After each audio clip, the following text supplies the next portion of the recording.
everyone, welcome to another episode of Entrepreneurship Decoded. I'm so excited for you guys to meet Natsune. Natsune.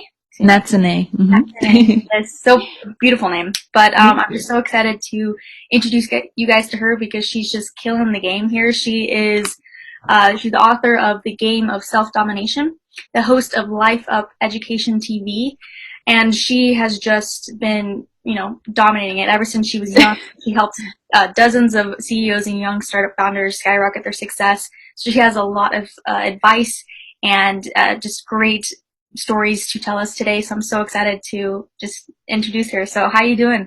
Yeah, thank you very much for having me today. I was very excited too. Yeah, I'm so excited. So I'd love, before we get into how you're absolutely amazing and successful today, who were you before you became this just awesome person? Like what was your story and how did that uplift you to become the person you are today? Yeah, so I must say that I haven't got anywhere yet, right? My journey hasn't ended. I'm still very much striving for my inspiration.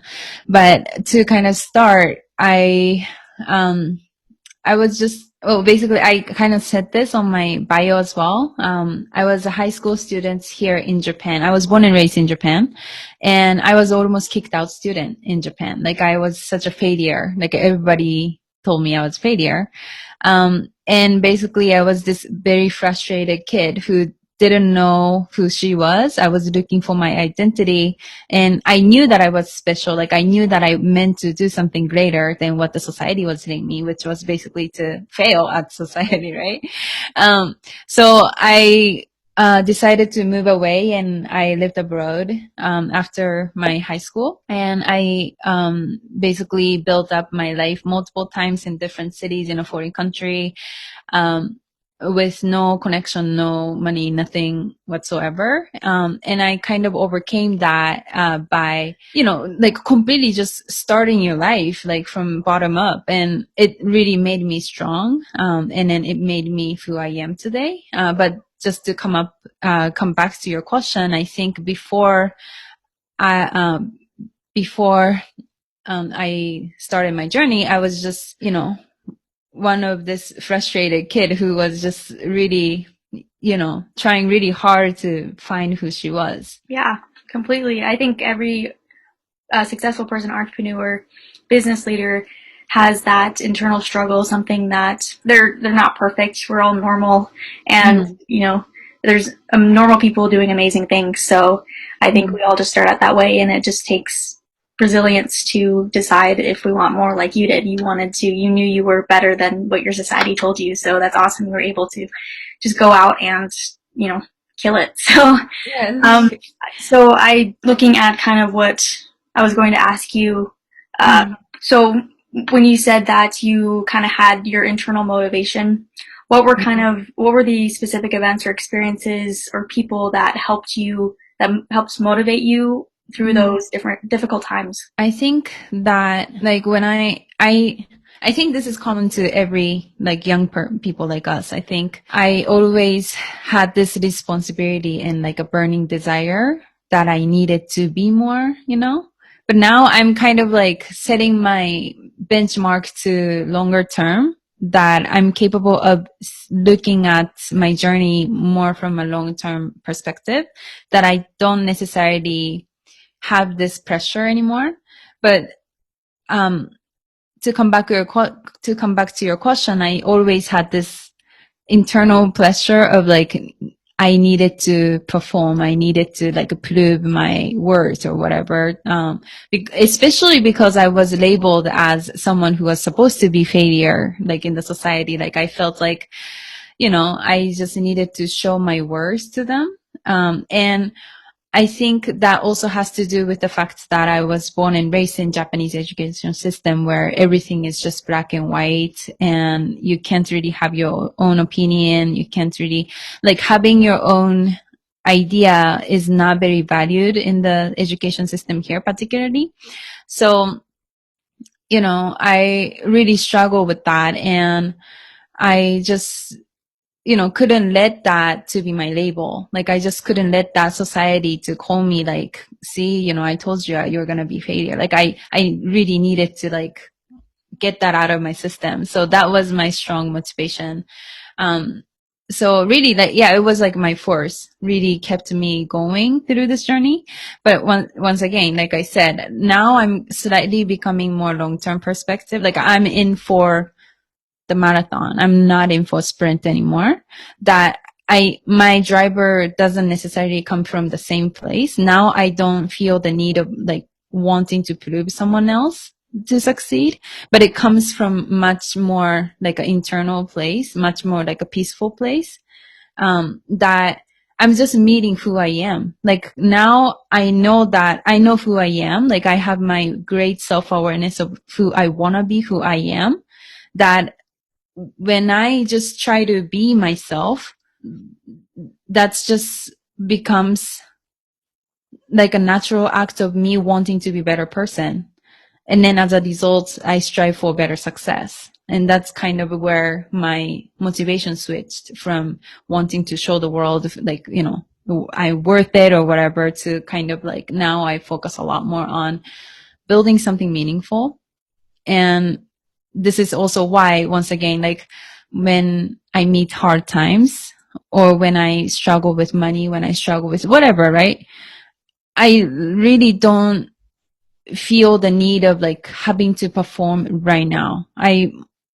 More so, I have this responsibility to see it as my like higher standard of like have reason to have a patient. Like, I just feel like I'm in for greater impact.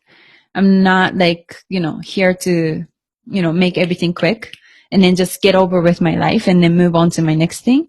But rather, I very much enjoy my journey more. And once again, I'm just like meeting who I am to my core. So that's what it keeps me going right now. That's very powerful. I think a lot of people struggle with that, being at peace with themselves, but also being excited to, prove to not just the whole world, but to yourself. Mm-hmm. That's so powerful. I really love that and really resonate with that because, Yeah. yeah. And I think it has a lot to do with internet too. Like, everything is so glamorous right now, and people just tell you like, you can do it too. And look how much money I made in this like a matter of short term. But if you really think about, like, if you really look at the balance sheet, if you really look at like, is it sustainable business? Like, if you really look at the business models and everything, like, a lot of those businesses are not very sustainable. And I feel like people are just sold this idea of like instant money. But then that's really definitely not the direction. If you really want to build something, that's not the mentality you should have. You should be in for marathon. Like, you shouldn't think of like, money tomorrow, like money. So this is one of the things I hear from one of the person that I follow. It's a business influencer. He's quite famous, so you probably know Gary Vee. But he talks about how he buys goods from Nike, right? And then he doesn't talk about social media as like transactional tool. He doesn't talk about like a ROI of social media, right? But then it's an accumulation of things. Like, you're just building something long term. And then throughout this journey, you communicate with your customers. And then that itself wouldn't be like a disposable brand, but instead you're in it for the long term. You build a actual relationship with customers. You actually communicate who you are with the customer at a much deeper level. You're not looking at the money. You're not looking at like, how much can you spend right now, like today? Like, no, that doesn't work like that. I mean, it could, but then it's very short-term thinking. So if you are in it for building something like a business, you really need to shift that perspective of like, I want to make money in 6 months. If I don't make it, I'm going to quit, because that's the kind of trend that's internet is pushing on us right now. And that's very unhealthy if you really want to be a business owner. Yeah, I completely agree. And you keep saying that you changed your mindset and you had that, the old mindset where you want something right now. and now you're going for the marathon, the long term. What was there something specific that really allowed you to change that perspective, or did something specifically happen, that kind of thing, that just allowed you to have change your mindset and look for that long-term solution? I think that, well, it comes a lot with experience and age, but also I put myself in an environment where I was surrounded by a lot of fake people. Like, at one point I had a lot of friends around me, more like acquaintance around me. And they look at people's value based on monetary value and fame, like big time. And, things were glamorous, but then everything was so empty, like I kind of saw how the life was like of this like very glamorous, like, famous, whatever. And it really didn't resonate with me. Like it didn't really give me any deep purpose in life, which was something that I definitely dreamed of. Like I thought that was the goal. Like that was the dream of life. That's something I'm supposed to experience when I'm successful, right? But then I really very quickly noticed that that wasn't aligned with my virtue. And then this is something I talk about in my book, like, the definition of happiness. For example, the ancient Greek philosopher Aristotle, he says, happiness is virtue activities of the soul, meaning that the ability to meet who you are, the ability to align your activities with your virtue, while your virtues are tested, that's the true happiness. I don't know if I explained it correctly, but basically this is to say that don't be afraid of getting rejected. Don't be afraid of hardships in life. Don't be afraid of looking not cool. Like don't be afraid of looking stupid. Like you trying to live your life at your best capability, that's gonna, you're gonna, of course, meet a lot of maybe adversities, hardships along the way. But then those are the things that will build your character. Those are the things that will make you stronger of who you are, like the sense of who you are. And then meeting to that is basically the happiness.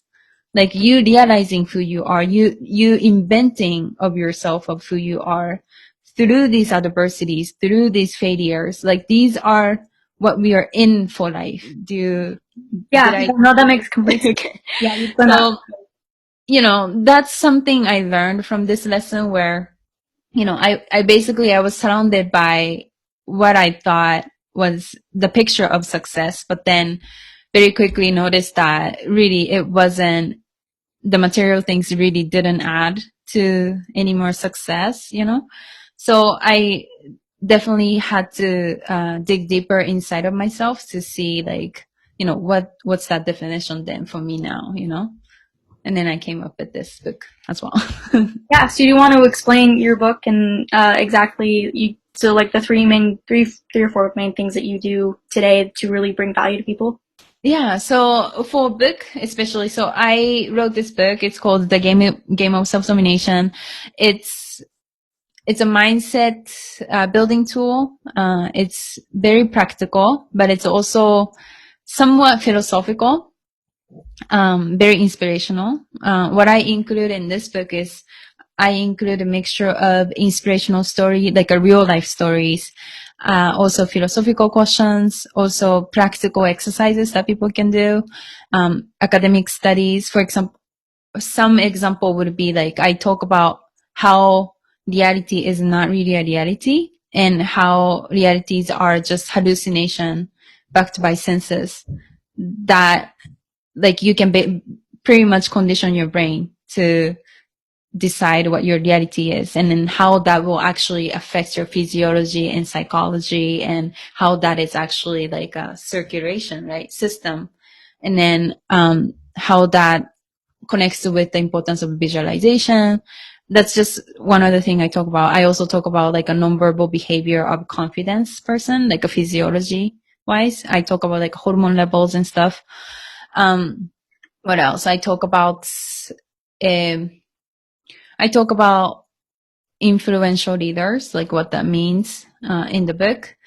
And that comes to a little bit more philosophical side. I also talk about, so basically, just to kind of like give you more idea about the layout of the book, I talk about I talk about how to make mental transformation in life in 3 different phases. The first phase is all about decision. The first phase is all about how can you be courageous? How can you make a decision? How can you make a commitment in life? That's going to make you better. That's going to excite you in life, right? So that's the first thing I talk about. And then within that, I talk about, for example, the thing that I shared with Aristotle's, like, for example, self-awareness is one tool that you can definitely utilize. I talk about how you need both inspiration and desperation when you are deciding to commit something, because you not only need this disgusted feeling about your life that you just needed to change something about your life. You're just so sick of who you are at that level, right? But then at the same time, you also need inspiration in a sense that you needed to, from your soul, believe that whatever you are wanting in your life is possible to achieve. So you need balance of those 2 things. And then the second thing I talk about is how to gain faith and resilience. And in this chapter, I actually included very interesting exercises, which talks about am I going too long? Like, should I move on to it?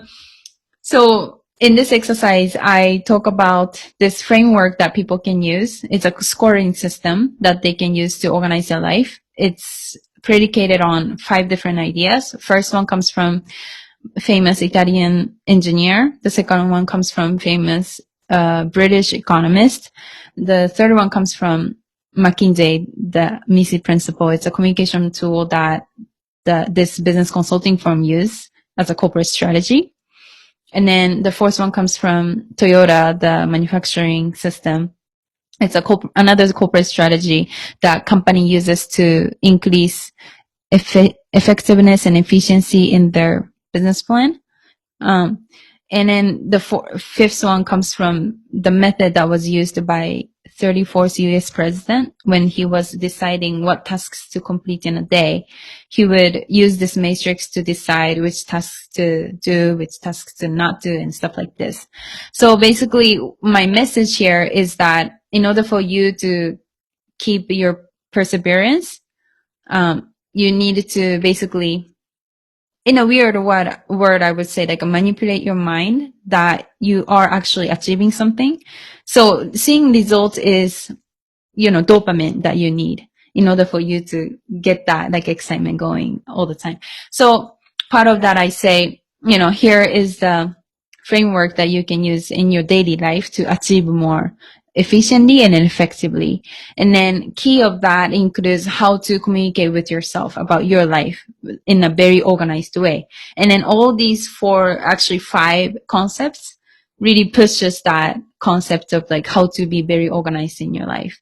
So that's something that I think a lot of people found interesting so far, that I included in a chapter. And then the third thing I included is, once again, coming back from the lesson that I just shared with you about, what people really want from money versus, the expectation and everything. Like, I basically concluded what I concluded ultimate happiness and success in life means. Where I describe success is not something you can achieve. You can never achieve success, because success is always in the future. You don't look back to whatever you passed already, and then you say, I'm so motivated about my success, like, in the past. You're not driven by that anymore. You already achieved it. So what are you living for? You're always living for your future inspiration. You're going where your face is facing toward. So that's what I talk about, like, what is inspiration, success in life. And then that's kind of the final chapter that I define the difference between happiness and success. That was a great overview of your book. I would love to get it, and just because I think the books, like, there's so many other books and advices from people in the past. We learn from the past, we learn from them, and there's, like, iconic books that I think everyone should read.